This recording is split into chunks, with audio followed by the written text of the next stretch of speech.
Amém, meus irmãos? Oremos. Pai Santo, Pai querido, queremos agradecer ao Senhor por colocar os louvores em nossos lábios. Teu nome foi glorificado, ó Pai. Obrigado por cada um, por cada dizimista, por cada ofertante, ó Deus. Que as tuas bênçãos sejam sobre a vida de cada um, em nome de Jesus. Amém. Os irmãos, quero convidar à frente as crianças, juntamente com a professora.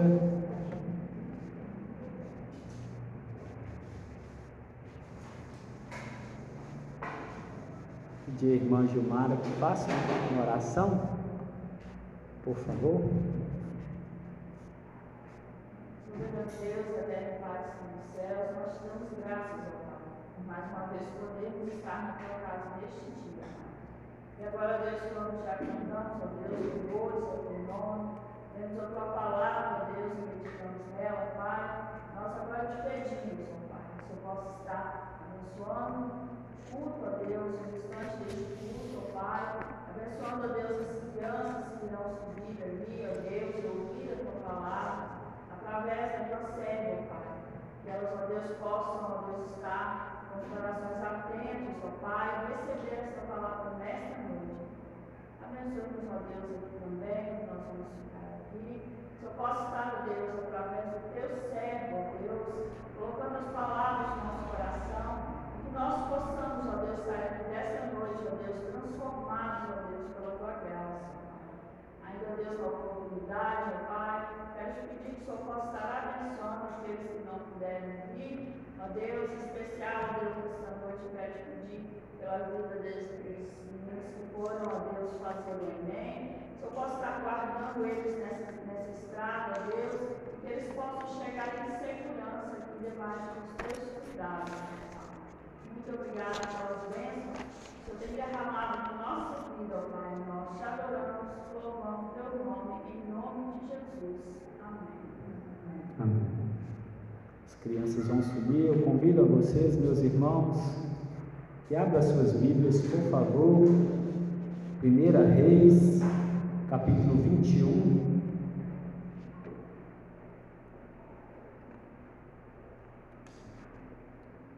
Primeira de Reis, capítulo 21. Eu estou lendo do versículo 1 ao 7.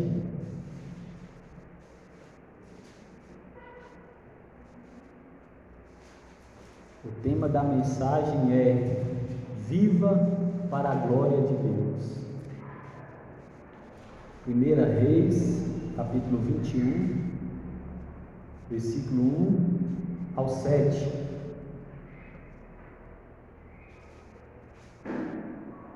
Diz assim o texto sagrado. Vou dar mais um tempo, os irmãos podem ficar tranquilos, sempre.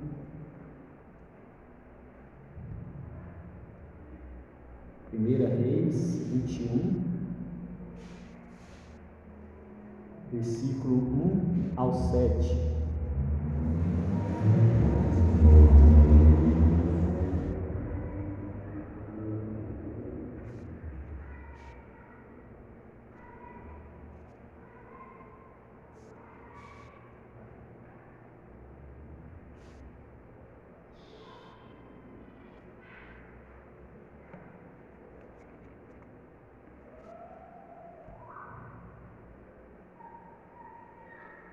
Diz assim o texto sagrado: Nabote recusa vender a sua vinha a Acabe.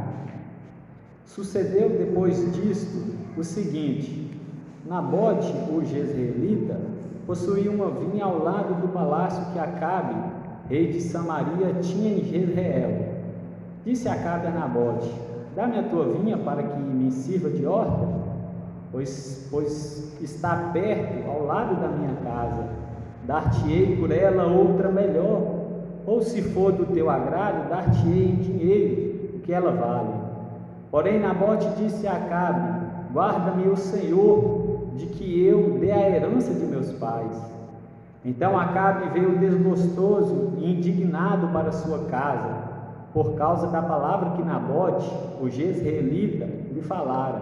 quando disse: não te darei a herança de meus pais. E deitou na sua cama, voltou o rosto e não comeu pão. Porém, vindo Jezabel, sua mulher, ter com ele, lhe disse: que é isto que tens assim desgostoso o teu espírito e não comes pão? Ele lhe respondeu: porque falei a Nabote, o jezreelita, e lhe disse: dá-me a tua vinha por dinheiro, ou se te apraz, dar-te-ei outra em seu lugar. Porém ele disse: não te darei a minha vinha. Então Jezabel, sua mulher, lhe disse: governas tu com efeito sobre Israel? Levanta-te, come e alegre-se o teu coração. Eu te darei a vinha de Nabote, o jezreelita. Meus irmãos, viva para a glória de Deus. Os nossos dias que estamos vivendo, pessoas sem compromisso com Deus.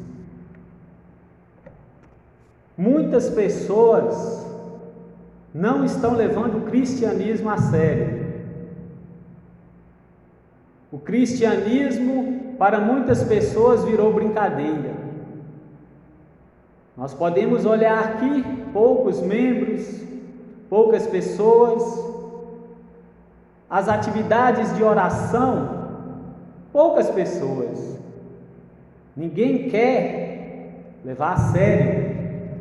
E quando eu falo ninguém, meus irmãos, entenda, eu não estou generalizando. Muitas pessoas não levam a Deus a sério, não levam a igreja a sério. E quando eu disse isso, eu não estou falando de pessoas ímpias, de pessoas crentes. Às vezes, muitas pessoas estão distantes de Deus e não têm notado isso. Pensa que estão perto. Pensa que pode passar a semana inteira fazendo o que quer e no domingo vir na igreja que Deus irá falar com ela.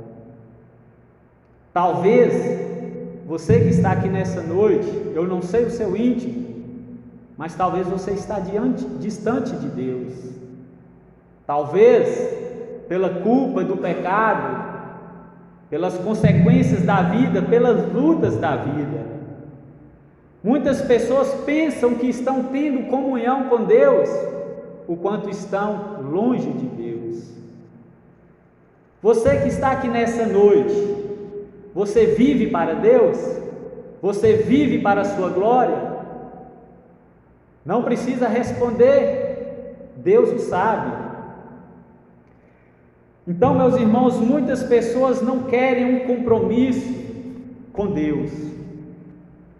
Você já parou para pensar que Cristo quer uma adoração séria e sincera? E que não aceita o resto, as migalhas, o culto coxo, o sacrifício coxo? Cristo não está correndo atrás de nós, implorando nós que nós o adoramos.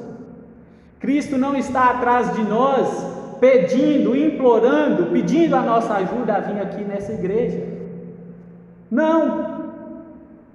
Muitas pessoas, muitos crentes têm oferecido a Deus um culto raso, fraco, superficial, monótono, um culto que não agrada a Deus, uma oferta, um louvor que não está subindo a Deus. Meus irmãos, é tempo de nós viver para Deus. A volta de Jesus está prestes, está próxima.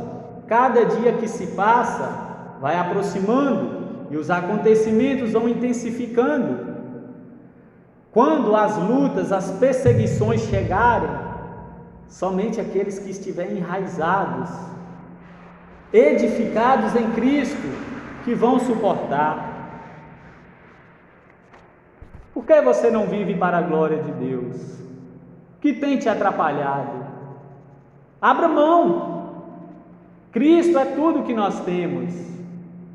Abra mão desse mundo corriqueiro, passageiro, que só oferece a falsa paz, o falso viver, a alegria passageira, o mundo que nos odeia. Nós precisamos viver para a glória de Deus. Muitos crentes estão igual Caim.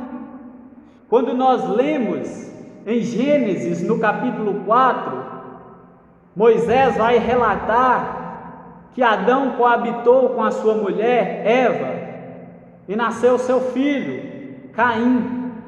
Adão tornou a coabitar com a sua mulher e nasceu Abel. Caim era lavrador, trabalhador rural. Abel, pastor de ovelha. Os dois eram trabalhadores. Certa vez eles chegaram diante de Deus para oferecer as suas ofertas, e Deus esperando. A Bíblia nos relata que Deus agradou mais da oferta de Abel do que a oferta de Caim. Caim, vendo isso, se indignou, se invejou de Abel, e aconteceu um desastre. Caim mata Abel com inveja do seu irmão. Agora, se você notar por que Deus agradou da oferta de Abel e rejeitou a oferta de Caim, porque Caim era um lavrador e ele colheu seus frutos e levou para Deus de qualquer maneira, a sobra, o que sobrou, o podre, aquilo que não ia usar, que ninguém ia querer, ele levou para Deus. Enquanto a Bíblia relata que Abel era um pastor de ovelha, ele levou as primícias da sua renda. E nós estamos vivendo assim. Pessoas estão oferecendo para Deus a sobra. Se der tempo, ora. Se der tempo, vem ao culto. Se der tempo, lê a Bíblia. Se der tempo, eu jejum. Se der tempo, eu prego o Evangelho.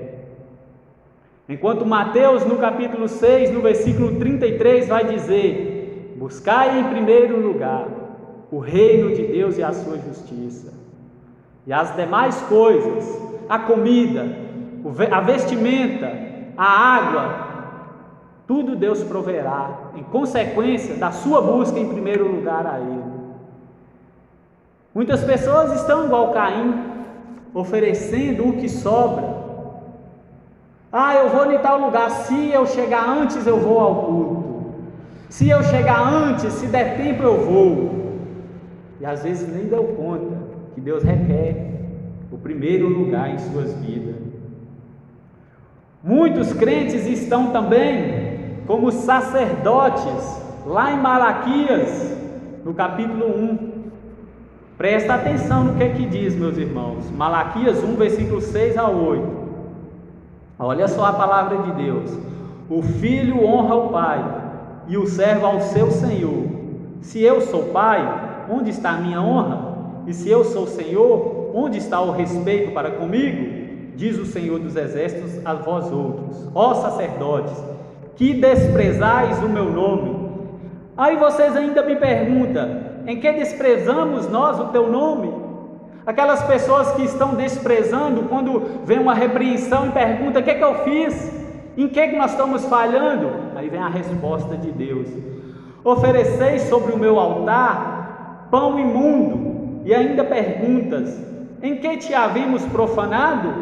Nisto que pensais: a mesa do Senhor é desprezível, quanto trazeis animal cego para o sacrificardes, não é isso mal? E quando trazeis o coxo ou o enfermo, não é isso mal? Ou seja, a palavra de Deus está nos dizendo que sacerdotes naqueles tempos, sacerdote eram as lideranças espirituais, estavam levando para Deus sacrifício de animais coxos, cegos, aquele que eles não queriam, aqueles que não valem nada. É assim que estamos vivendo, meus irmãos, sacrifícios coxos. Pessoas estão nem aí com Deus, desprezando a Bíblia, desprezando o culto, e dizem que são cristãs, e dizem que foram nascidas de novo. Onde está a verdade?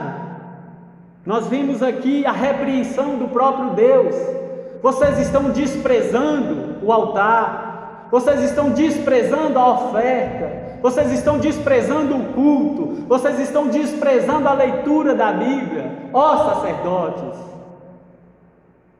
Nós precisamos, meus irmãos, a tomar muito cuidado. Tem muita gente, crente, amando mais o mundo do que a Deus. Paulo, ele tinha um companheiro chamado Demas, A Bíblia diz que ele era companheiro de Paulo. Em Colossenses fala. E quando Paulo estava ali na iminência da sua morte, 2 Timóteo do 4 em diante, Paulo vai passar algumas recomendações e manda as pessoas terem pressa, porque a qualquer momento eles iriam degolar Paulo. E Paulo fala: olha, procura vir ter comigo depressa, porque Demas me abandonou amando mais o mundo e partiu para Tessalônica. Demas, que era um companheiro de Paulo, não suportou as pressões, cedeu ao mundanismo, partiu, foi amar o mundo, foi acolher o mundo com alegria, foi ter uma intimidade com o mundo, foi conhecer o mundo. Talvez está acontecendo isso com alguém. Tem muitas pessoas que estão mortas espiritualmente, mas está escondendo atrás da vestimenta, da Bíblia, da vinda na igreja. Estão amando o mundo, amando a novela, amando os atores, tudo, mais do que a Deus. E Paulo fala para aqueles homens. 1 João 2, versículo 15: não ameis o mundo, nem o que no mundo há. Se alguém amar o mundo, o amor do Pai não está nele. Nós precisamos, meus irmãos. E Tiago 4,4 vai dizer: infiéis, não sabeis que a amizade com o mundo é inimizade com Deus? Quem quiser ser amigo do mundo se torna inimigo de Deus. As pessoas hoje estão querendo equilibrar mundo com igreja. Domingo eu vou, no outro eu vou para a balada, num eu vou e no outro falho. Estão querendo conciliar essas coisas. Estão servindo a dois deuses, a dois senhores, servindo a Baal, a Mamon, ao Deus do dinheiro, a Deus da fertilidade, ao Deus da prostituição, e também querendo servir a Yahvé. Deus não divide a sua glória com ninguém. Então nós precisamos, meus irmãos, abra mão disso e viva para Deus. Quando nós olhamos para Judas Iscariotes, antes da sua traição, ele estava andando com os apóstolos, andando com Jesus, ou seja, ele estava envolvido, ele estava no meio, ele vinha à igreja, ele ia na reunião de oração, mas Judas não tinha um compromisso sério para com Deus, para com Jesus, e mesmo assim ele estava lá envolvido, andando com Jesus. E ele traiu por 30 moedas de prata. Muita gente está traindo a Cristo por causa do dinheiro, por causa do cigarro, por causa da bebida, por causa do trabalho, por causa da droga, por causa do mundo, por causa da política, por causa da família, por causa do namoro. Muitas pessoas estão trocando. E depois fala de Judas ainda. Nossa, Judas traiu 30 moedas. E ela às vezes por nada. Por que você não foi no culto? Ah, não, nada. Está pior ainda. Então, meus irmãos, uma vez que nós não assumimos um compromisso sério, genuíno com Deus, se torna em brincadeira. Se nós que conhecemos o Evangelho, conhecemos a palavra de Deus, não levamos em conta, não damos atenção para a palavra de Deus, se torna uma brincadeira. Tem muitos crentes trocando Jesus, assim como Judas, pelas atrações do mundo, por tantas coisas. Quando nós olhamos Esaú, ele vai vender a sua primogenitura. Por quê? Para quê? Entendeu? Para quem e por quanto? Seu irmão. Ele vendeu por um prato de comida, estava com fome. Um prato de lentilha. Vendeu a sua primogenitura, abriu mão daquilo. Para ele, tanto faz. Meus irmãos, tem gente trocando a Deus por causa das festas, comidas, bebidas, amizades, Hebreus diz: largue o peso, largue o pecado que tenazmente te assedia. O peso lá no contexto não é o pecado, mas talvez é as amizades que não acrescentem nada, que não edifiquem nada, que só te atrapalha. Relacionamento, elos com pessoas que não estão nem aí com Deus. Nós precisamos viver para Deus, precisamos pensar. Olha só o que Jesus vai dizer para a igreja de Laodiceia. Apocalipse 3, versículo 15 e 16. Eu conheço as tuas obras, que nem és frio nem quente. Quem dera fosses frio ou quente. Assim, porque és morno e nem és quente nem frio, estou a ponto de vomitar-te da minha boca. Olha só, a cidade de Laodiceia, o pessoal ali era costume receber água fria e água quente. Então Jesus, vendo o contexto daquela cidade, ele vai pegar aquilo e usar como uma metáfora. Vocês não são quente e nem frio, vocês são morno. Sabe o que é morno? É o crente Raimundo. Um dia na igreja, um dia no mundo. Um dia dá glória a Deus, outro dia fala mal. Um dia vem à igreja, no outro dia vai nas baladas. Isso é o crente Raimundo. E Jesus fala: tomara se fosses frio ou quente, ou crente ou ímpio, porque assim pecava menos.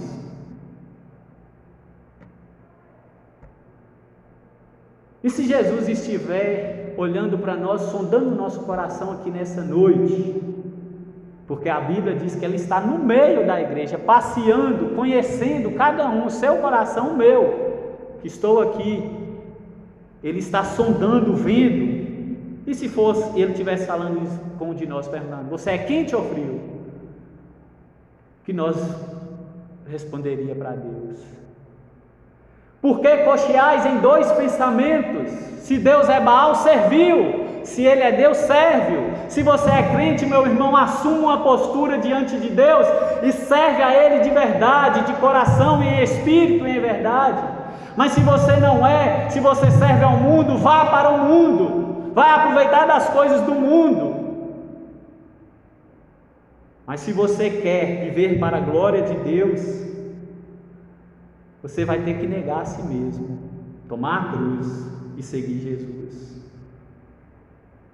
Tem muitos crentes servindo a dois senhores. Você tem vivido para Deus? Paulo fala que aqueles que receberam uma nova natureza andam em novidade de vida. Você tem vivido para Deus? E como saber se eu vivo para Deus? Só eu sair falando aí? Não. Porque eu falo em línguas estranhas, pulo na igreja, choro na igreja, levanto as mãos, dou piruetas, ajudo o próximo, cesta básica. Não. A árvore é conhecida pelos frutos. A nossa conduta, o nosso estilo de vida, a nossa mente, a nossa santificação. Quem vive para Deus corre do pecado. Agora, muitas pessoas que dizem que vivem para Deus estão correndo atrás do pecado, estão brincando com o pecado, subindo no penhasco e brincando lá em cima a ponto de cair e morrer, brincando com o pecado. Santificação é o lado visível da salvação. Como é que as pessoas sabem que nós somos cristãos? Santificação. Eu não falo como ele, eu não ando como ele, eu não visto, da minha palavra não sai bobeira. O que falar de crente egoísta? Tem crente que nem está nem aí para o próximo de igreja. Vê na rua, finge que nem vê.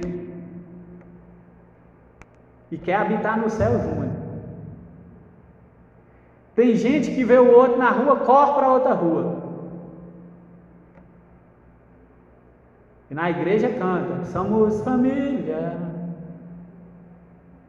Meus irmãos, a coisa é séria.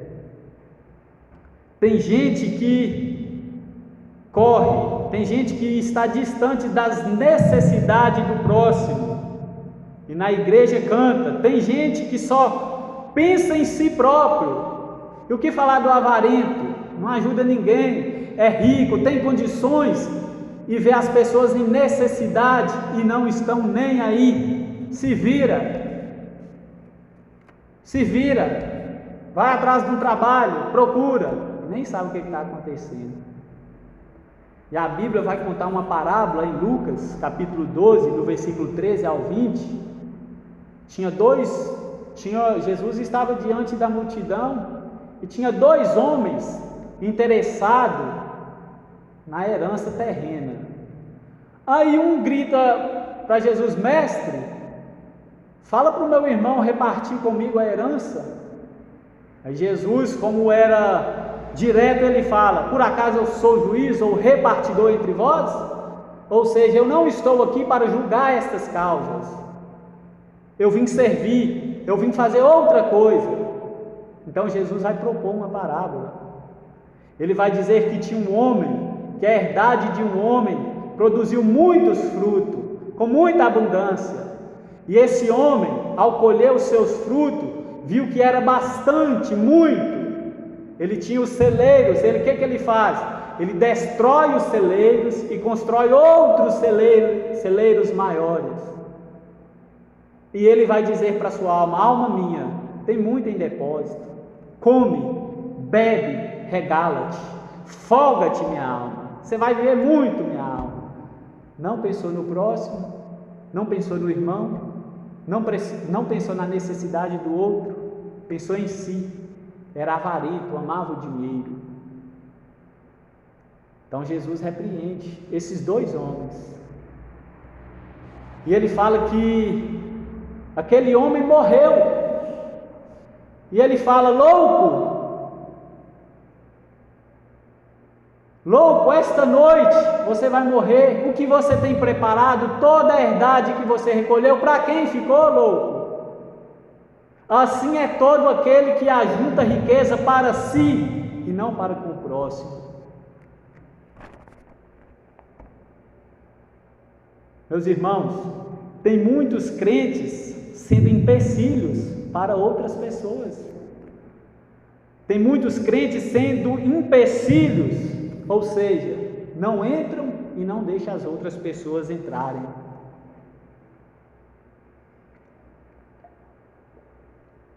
Não entram, não deixam as pessoas entrar.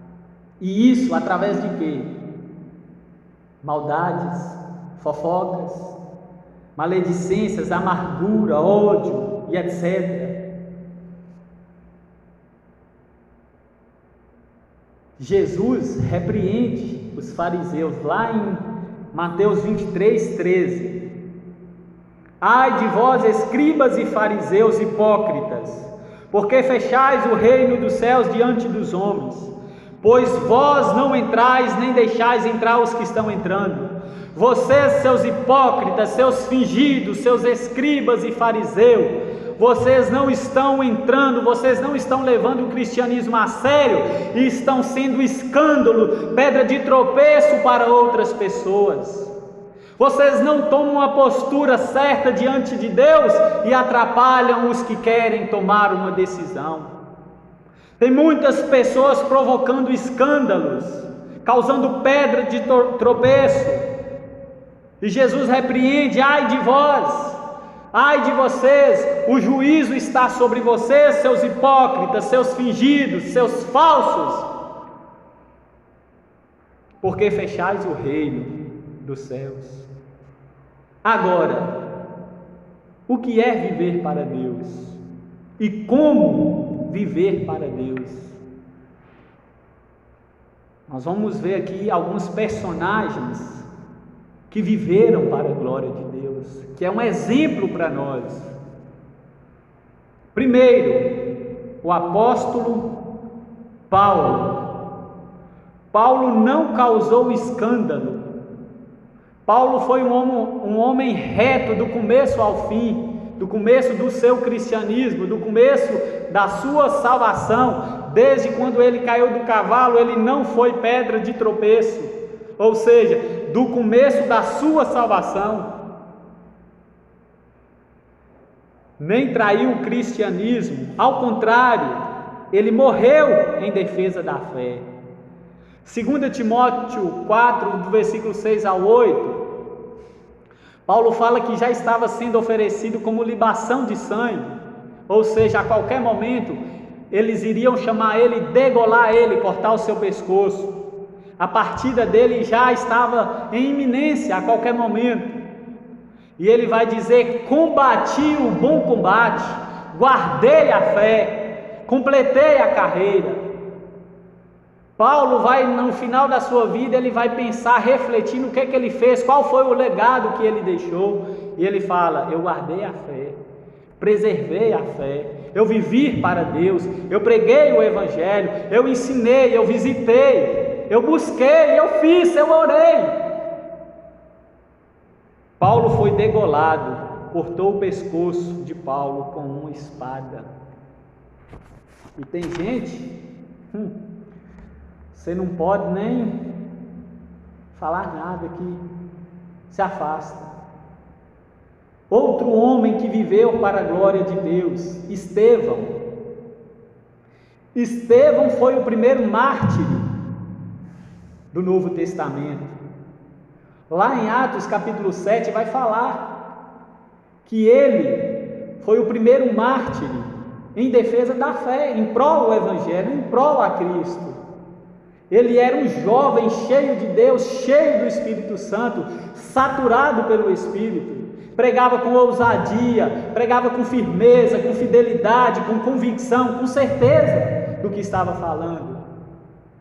E em consequência, o que fez? As pessoas pegou ele e apedrejou, matou. E antes da sua morte, ele viu o Senhor no sublime trono, assentado à direita de Deus Pai. Jovem que congrega aqui, sirva a Cristo, viva para Deus, busque a Deus, abra mão desse mundo passageiro, dessas coisas que não levam a nada, essas coisas que não preenchem a nada. Ele era um jovem cheio de Deus. Terceiro, os heróis da fé. Olha o exemplo daqueles homens, ou a galeria da fé. Está em Hebreus, no capítulo 11, fala que existia ali uma galeria da fé. Muitos ali não olharam as promessas, morreram antes das promessas, em prol do Evangelho, em prol do cristianismo. Oh, meus irmãos, se nós entender isso, que Deus coloque em nós esse sentimento pelas almas, que Deus venha ter misericórdia de nós e nos ajudar, firmar, pregar o Evangelho. Nós estamos calados demais. Tem um teólogo que diz: o que me assusta não é o grito dos ímpios, é o silêncio dos crentes. Então, meus irmãos, os heróis da fé, esses também morreram e viveram para Deus. Muitos deles não alcançaram a promessa. Dentro dessa galeria da fé, Abraão, Moisés, Baraque, Sansão, Raabe, Jefté. Moisés, ele preferiu deixar a casa de Faraó para ir sofrer com o povo lá no Egito. Abriu mão de ser chamado filho da filha de Faraó. Se ele ficasse na casa da filha de Faraó, ele tinha tudo: sossego, se fosse trazer para os nossos dias, tranquilidade, videogames, e não queria fazer nada outra coisa, só queria o sossego. Mas ele não, ele abriu mão. Não quero, eu vou ser útil para o reino de Deus. E ele foi um líder espiritual daquele povo. Quarto, vários cristãos no Coliseu. Esses dias eu estava vendo o que era o Coliseu. É a mesma coisa do estádio do Mineirão, do estádio do Maracanã. Era daquele jeito, era uma arena. É lá que eles jogavam os cristãos e colocavam leões para devorar. matar os cristãos. E esses cristãos não se intimidavam, com medo não ficavam. Eles eram mastigados, engolidos pelos leões. Eles eram mortos à espada. Eles eram queimados, torrados pelo fogo, mas não negavam a Deus. Que fé! Onde está a nossa fé? Onde está a nossa fé que quando passamos por um problema, tememos? Quando um presidente ganha, tememos? Onde está a nossa fé? Onde está a fé da igreja? O Filho do Homem, quando vir, achará fé na terra? Oh, meus irmãos, nós precisamos entender. Por último exemplo, é o que nós lemos. Nabote, o texto que lemos, vamos entender ele. O texto vai dizer, se você está aberto, confira comigo. Sucedeu depois disto o seguinte: Nabote, o jezreelita, possuía uma vinha ao lado do palácio do rei Acabe, rei de Samaria, que ele tinha em Jezreel. Essa vinha aqui, por alguns, é retratado um símbolo da salvação, outros simboliza como o símbolo do evangelho, uma herança recebida da parte de Deus. Qual que seja, nós vemos que Nabote morreu em prol do que recebeu, seja o evangelho, seja a salvação. O contexto lá fala que era uma vinha, uma plantação de uva, era uma terra que ele tinha ali, mas espiritualizando, simbolizando a nossa salvação. Nós fomos salvos, nós recebemos uma herança também da parte de Deus. Então nós vemos aqui que o rei Acabe faz um palácio em Jezreel. Olha só, Acabe, ele era rei em Samaria. Só que Acabe, ele, quando ia passear ou resolver negócios, ele também constrói um palácio em Jezreel. Mas o palácio ficava em Samaria, o palácio real dele. Então Acabe havia construído esse segundo palácio, onde ele ficaria quando não estava na capital de Samaria. E Nabote possuía uma vinha, uma planta de uva ou uma terra. Essa planta ficava ao lado do palácio, estava divisando com o palácio de Acabe, rei de Israel. Vinha representa algo de muito valor para Nabote, pois além de ser presente dos pais, era ao mesmo tempo um compromisso diante de Deus. Cuidando da vinha, ele estava honrando a Deus. Naquele tempo, vender-se as posses era proibido, a lei não permitia, a lei de Deus. Às vezes alguém arrendava, podia, mas vender não. E Nabote leva isso a sério, a palavra, a lei a sério, e ele vai cuidar daquilo. Meus irmãos, você está cuidando da sua salvação? Você está desenvolvendo a sua salvação? E o que é desenvolver a salvação? Fazer o que Cristo fez, ter as marcas de Cristo. Desenvolver a salvação é correr do pecado, ajudar o próximo, cultuar a Deus, andar em santidade. Isso é desenvolver a salvação. Então, ele fala isso. Aí nós vemos que Acabe chega diante dele, querendo comprar a vinha, querendo comprar a terra. Ele põe os olhos na herança de Nabote, na vinha de Nabote, causando inveja, causando ali indignação, querendo aquela. E ele chega até Nabote: Nabote, me vende, te darei em dinheiro quanto você quiser. Nabote, quer não?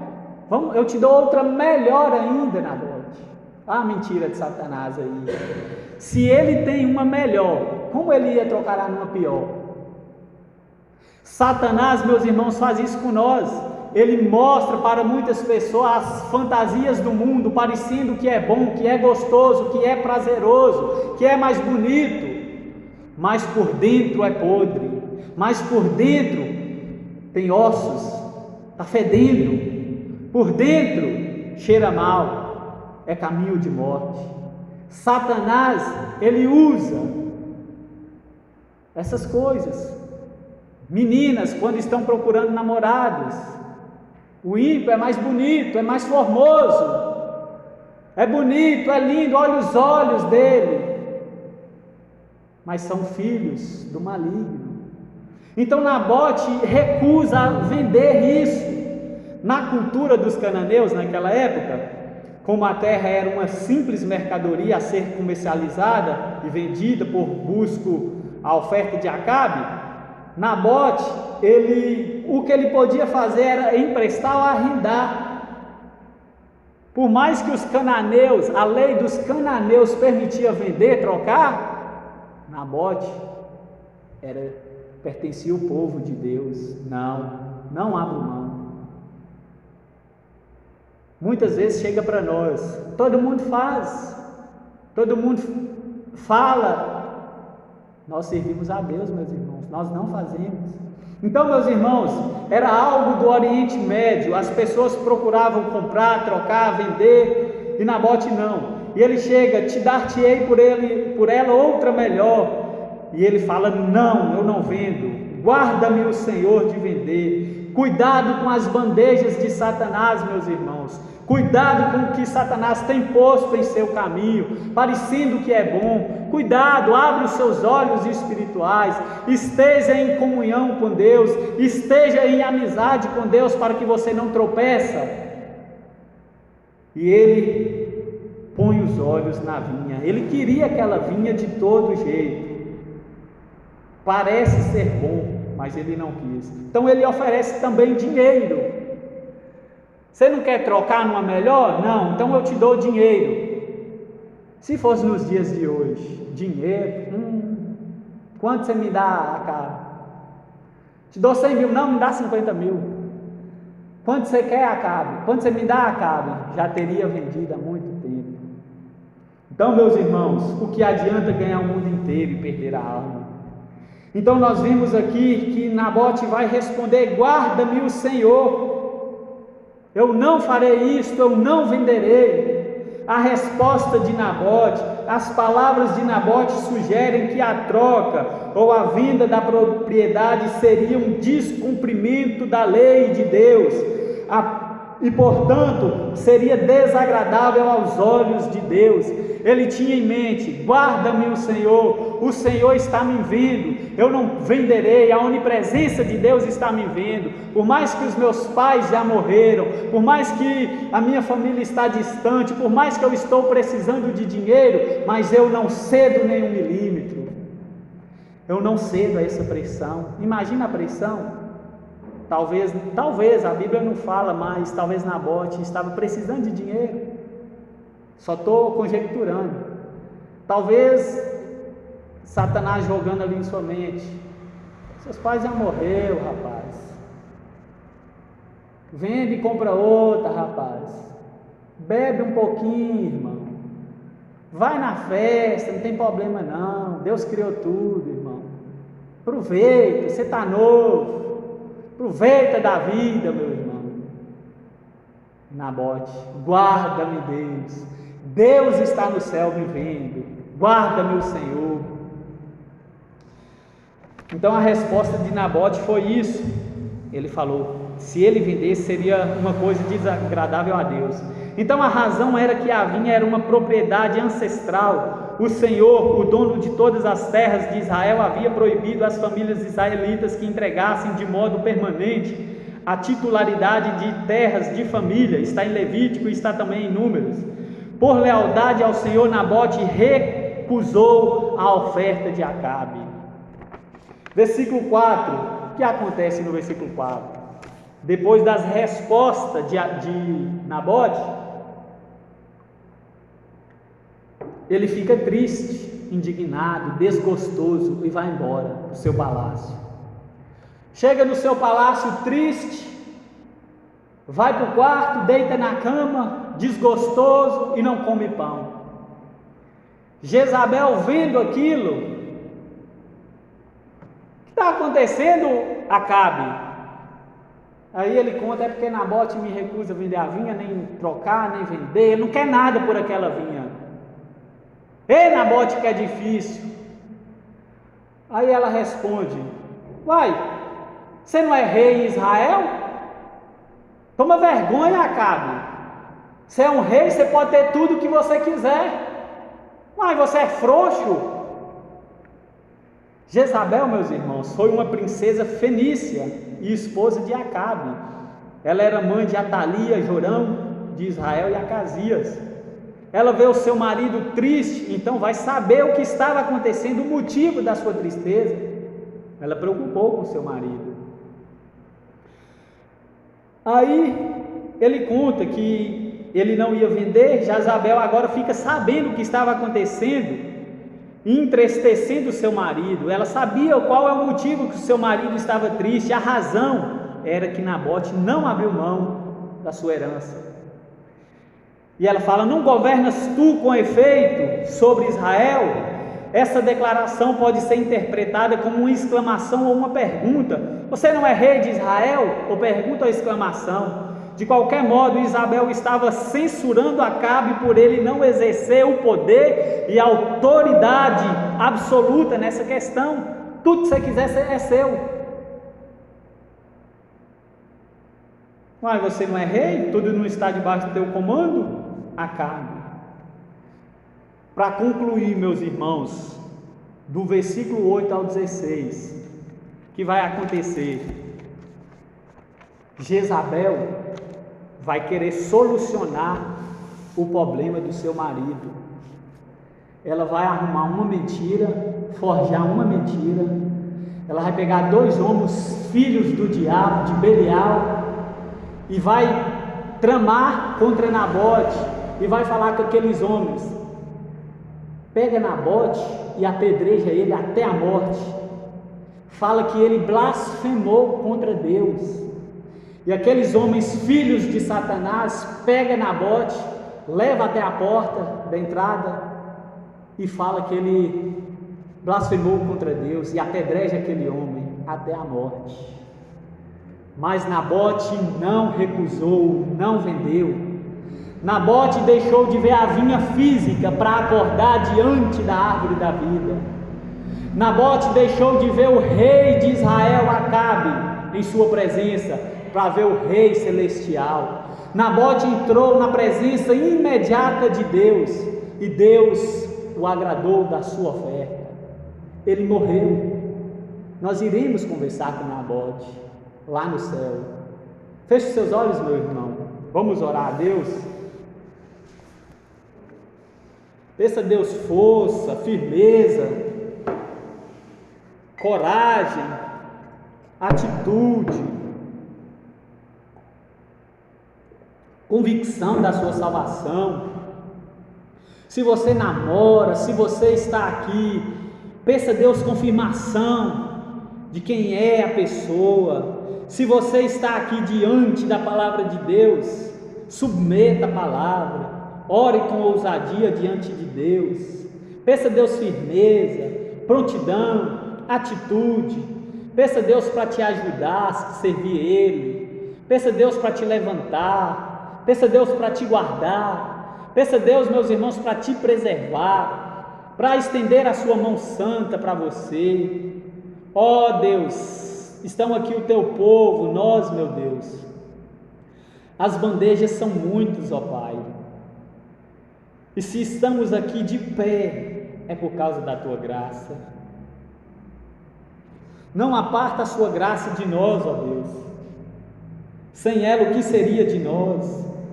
Já teríamos, ó Deus, feito tantas coisas erradas, abrido mão, voltado a praticar coisas vergonhosas.